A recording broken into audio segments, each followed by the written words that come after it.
अस्सलाम वालेकुम, this is Waqarul Hasan advocate.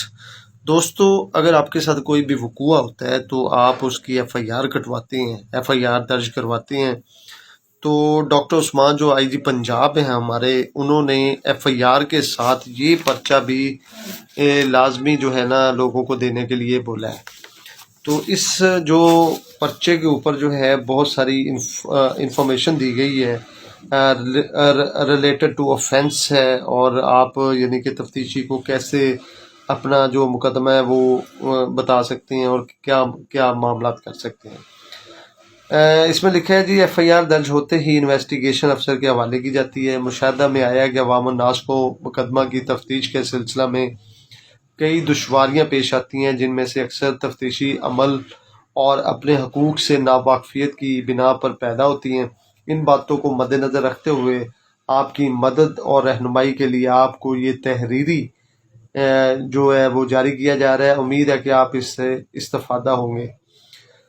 दूसरे नंबर पर लिखा है, वक़ूआ के मुतालिक तमाम हालात वाक़या तफ्तीशी अफसर को खुलकर बयान किए जाएँ। पुलिस का काम तफ्तीश करना है। काबिल राजीनामा जराइम में राजीनामा या सुलह मुसालत करना फ्री कैन की अपनी स्वातित है, यानी उनकी अपनी डिस्क्रिशनरी पावर है। आप तफ्तीशी अफसर को तफ्तीश मुकदमा के सिलसिला में कोई रकम बराए खर्च ना दे, क्योंकि गवर्नमेंट की तरफ से तफ्तीश पर आने वाले तमाम अखराजात तफ्तीशी अफसर को दिए जाते हैं। ये बहुत इम्पोर्टेंट शिक इसमें डाली गई है।